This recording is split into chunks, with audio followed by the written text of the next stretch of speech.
ये तुलना भी जो अमेरिका ने ही किया हो, अमेरिका ने ही जापान पर बम पटका। अरे भाई साहब, कम से कम ये सोच लेते कि आप ही की कौम है वो जो इन्होंने ये काम किया था। खैर, इसकी तुलना कर दी। मीडिया से बोले डोनाल्ड ट्रंप ने ईरान पर बमबारी और हिरोशिमा पर परमाणु हमले की तुलना की। ईरान के एटमी साइट्स पर अमेरिका ने किया था अटैक। न्यूक्लियर प्रोग्राम से हटने के लिए तैयार नहीं है, वो ये कह रहे हैं ट्रंप। ये ट्रंप गजब की एनालॉजीज भी गजब की देते हैं। हाँ, डायरेक्टली हिरोशिमा, मतलब इसको कम नहीं चाहिए, इसको चाहिए जो अल्टीमेट हो गया।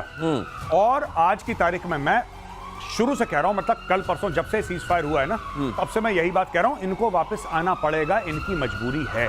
देखिए, ये कह रहा है चीन से तेल खरीद लो, चलो चीन ने खरीद लिया। ईरान अब क्या करेगा?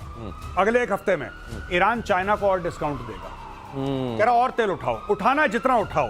चाइना उठाएगा, तेल की कोई कमी नहीं है और कोई खरीद नहीं रहा। बाकी 2-3 और देश बोलेंगे कि हमें भी दे दो। सर, हम क्या ले सकते हैं जैसे चाइना ले रहा है? अब इसमें होगा क्या? इनके पास आएंगे पैसे, ईरान के पास। ईरान उन पैसे का क्या करेगा? वापस न्यूक्लियर में लगाएगा, वापस हमास, हिजबुल्ला, ये फिर से कुछ ड्रामा करेंगे, फिर से ये बमबारी होगी।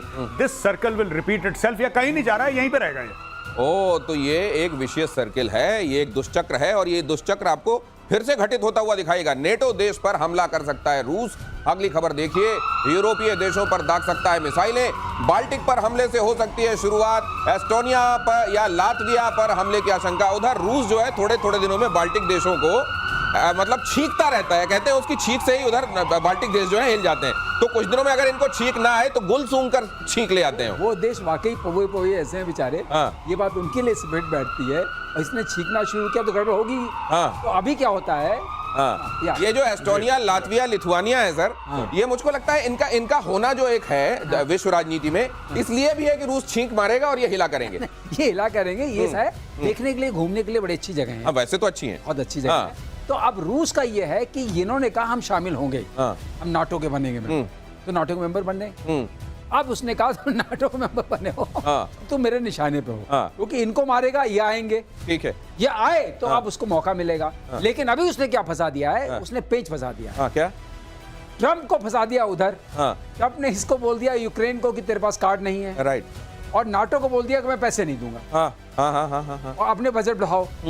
और इन सब के बीच में वो नहीं, इनको तो वैसे थोड़े थोड़े दिनों में इनको अपनी कुर्सी से उठाता रहता है रूस। लेकिन एक बात ये समझाइए, इनसे मतलब नहीं उतना है, उतना उसका मतलब है कि यूक्रेन में जो मैं 4 लेने वाला हूँ और ब्लैक सी तक मेरे को थोड़ा ये अंडरस्टैंडिंग समझाइए इनकी, ट्रंप के बीच की और पुतिन के बीच की अंडरस्टैंडिंग। ईरान जैसे गया और कोल्ड शोल्डर दिया गया उसको। ईरान सोच रहा था कि रूस तो मेरे समर्थन में आगे एकदम शाना बशाना खड़ा होगा। लेकिन जिस तरीके से आइए ना मेजर साहब, जिस तरीके से वहां पर एक केमिस्ट्री, लगता है कि केमिस्ट्री थी ट्रंप साहब के बीच में और पुतिन साहब के बीच में। और ये यूक्रेन वाले मामले में भी जब से ट्रंप आए उन्होंने हाथ हल्का कर दिया यूक्रेन को, ठीक है तुम देख लो भाई, पुतिन को कह दिया है। ये दिखाई क्या दे रहा है पुतिन और ट्रंप के बीच की हिसाब? मुझे ऐसा लगता है कि ट्रंप, देखिए ट्रंप के दिमाग में एक लेगेसी है कि मैं ऐसी लेगेसी छोड़कर जाऊंगा, मैं ऐसी लेगेसी, सारे जितने भी राष्ट्रपति मुझसे पहले हैं, चाहे वो ओबामा है, चाहे वो बुश है, चाहे वो बाइडेन है, उन लोगों ने युद्ध शुरू किए हैं। सिर्फ मैं ही हूं जिसने युद्ध खत्म करा है।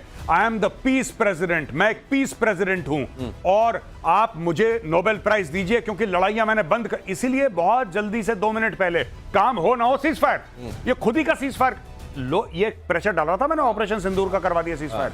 मोदी जी ने बोल दिया कि तुमने कुछ नहीं करवाया। अब ये पिनका बैठा था कि मोदी जी ने सबके सामने तो मुझे एक्सपोज कर दिया। खुद अटैक करा भाई ने, मिडनाइट हैमर, खुद अटैक करा, खुद ही सीज फायर कर दिया। नहीं, लेकिन एक चीज जो आप कह रहे हैं ना, मैं पीस प्रेसिडेंट हूं। हिंदुस्तान में आप जानते हैं किसी को अगर बताना भाई बहुत बड़ा पीस है ये, वो पीस किस सेंस में होता है आपको, मतलब वाकई पीस प्रेसिडेंट है ये। रूस ने यूक्रेन के F-16 को मार गिराया। अगली खबर देखिए, जेलेंस्की ने नेटो समिट से पहले मांगे हथियार। नेटो देशों से एयर डिफेंस सिस्टम की मांग। जेलेंस्की को सूमी पर कब्जे का डर। सूमी तो सर मुझे लगता है गया ही गया इनके हाथ से। मैं आपको बता रहा हूँ, ये क्या करेंगे, ये सूमी पूरा वो इलाका काट के क्रिमिया से मिला के बफर जोन बना देंगे।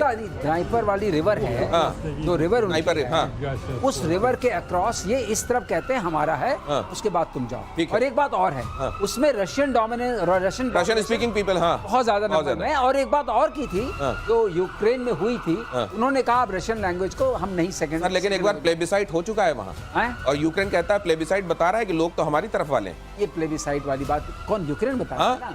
रशिया ने क्या बताया? रशिया तो कह रहा है हमारे लोग हैं। 92% उसने बताया हमारे साथ है, 1-2% नहीं, राइट। तो वो हो चुका है, वो सब हो गया। लेकिन आपने एक जो अच्छी बात पूछी दिनेश, कि इन दोनों के बीच में क्या बात हुई, तो जब उसने उसको हैप्पी बर्थडे किया, उसने कहा ठीक है आपको जो कुछ करना है करो, अपना पीस नोबेल प्राइज वगैरह ले लो, इस तरह का इलाका मुझे दे दो। अच्छा, ये तो यूक्रेन का ये वाला, और मैं बीच में दावा ये भी करूंगा कि पूरा यूक्रेन मेरा है, आप कुछ बोलना मत। हाँ, आप कहते हैं मैं अभी तुमको कम से कम ये दे रहा हूँ वेस्टर्न साइड, लेके तुम चुप रहो, तो हम लोग तो मतलब अंडरस्टैंडिंग ये है कि मैं पूरा यूक्रेन मांगूंगा, मुझको लोहांस डोनेट्स सुमी दे देना, आप मेरे को पूरा मत देना, लेकिन इतना दे देना, और उसको मैं बफर जोन बना लूंगा, नेटो और मेरे बीच में वो सैंडविच इलाका रहेगा, बाकी छोड़ दे। बीच बीच में जो पास वाले हैं छोटे भैया, उनको मैं धमकाता रहूंगा, तो आप कहोगे देखो मैंने पीस करा। अब ये नोबेल प्राइज वाला स्ट्रोक है। ऐसा ना हो कि ये भाई खुद ही बोल दे, पुतिन की बात कर रहा हूँ, पुतिन खुद ही बोल दे कि हाँ ट्रम्प तो बहुत बढ़िया आदमी, इसको नोबेल प्राइज दे दो। खुद ही बोलेगा। हो सकता है कि शी जिनपिंग भी बोल दे, क्योंकि इनको पता है कि इस आदमी को चाहिए वो मेडल चाहिए, वो प्राइज चाहिए, तू व्हाइट हाउस में बैठ के खेलता रहे। और वैसे भी भाई 3.5 साल है ट्रम्प के, 3.5 साल जियोपॉलिटिक्स में बहुत लंबा समय होता है और बहुत छोटा भी होता है। अगर रशिया ने ये कह दिया, मतलब पुतिन ने ये कह दिया या शी जिनपिंग ने कह दिया, तो अपनी ऑडियंस को ये घर में क्या जवाब देंगे? इनको कौन सा जवाब देना है? किसको? शी जिनपिंग किसको जवाब दे रहा?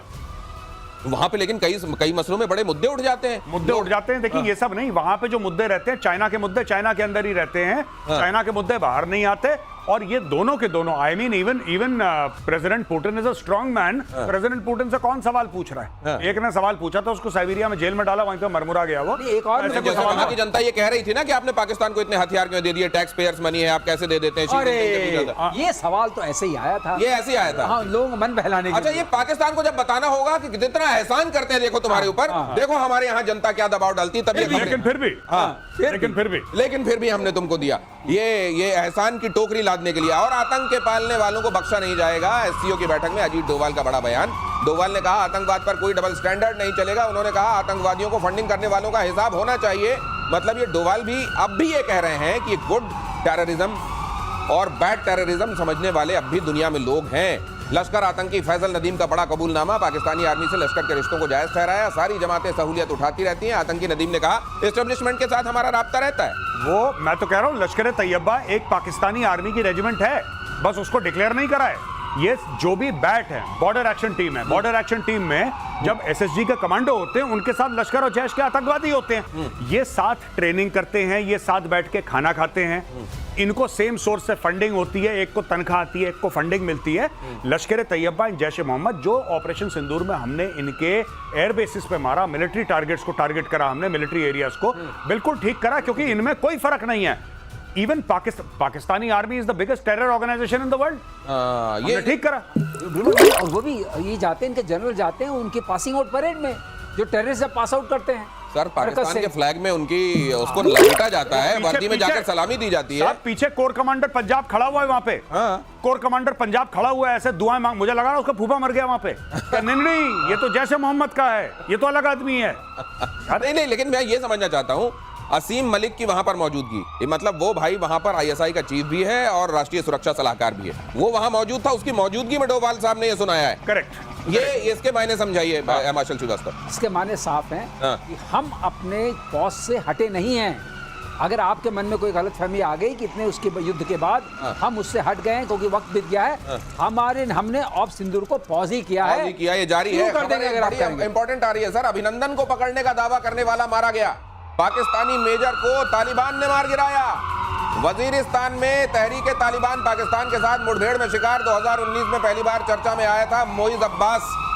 चाय का टाइम हो गया है मेजर साहब। एक मिनट साहब, एक मिनट। हाँ, ये जरा स्टूडियो लाइए वापस। एक minute. T is fantastic. T is fantastic. ये शाम का चाय का टाइम भी हो रहा है। शाम का चाय का टाइम भी है। पाकिस्तानी और टी इज फैंटास्टिक। देखो, ये पाकिस्तानी कह रहे हैं देखो तुम्हारे अभिनंदन को हम किस तरीके से पकड़ के लाए, और मैंने पाकिस्तानी को यही बात बोली कि 100 सुअर भी मिलके ना शेर को घेर लेते हैं। ठीक है, वो अकेला था और तुम्हारा पूरा गांव था, तुम्हारी पूरी पाकिस्तानी फौज थी।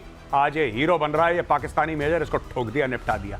लेकिन अब एक बात बताइए, ये मोइज अब्बास साहब जो हैं, इनको तहरीके तालिबान पाकिस्तान के जिन लोगों ने ठोका होगा, वो भी तो वही सारी प्रेयर्स करने वाले लोग होंगे ना जो ये करते हैं मोइज अब्बास। पर तहरीके तालिबान पाकिस्तान का ये कहना है कि पाकिस्तानी स्टेट वो एक इस्लामिक स्टेट नहीं है, ये लोग मुसलमान नहीं हैं, और अब हम इनको मुस्लिम बनाएंगे। तो ये जो तहरीके तालिबान पाकिस्तान का मुस्लिम बनाने का प्रोसेस है वो बड़ा पेनफुल है। तो चलिए आज शाम की इस चाय के साथ आपसे विदा ले रहे हैं प्रतिशोध में। जी। आज प्रतिशोध का ये बड़ा सुखांत है, आप लोगों के दिलों को भी ठंडक मिली होगी। आज इजाजत दीजिए, बहुत धन्यवाद। जय हिंद। जय Hind. Enjoy your T. Enjoy your T.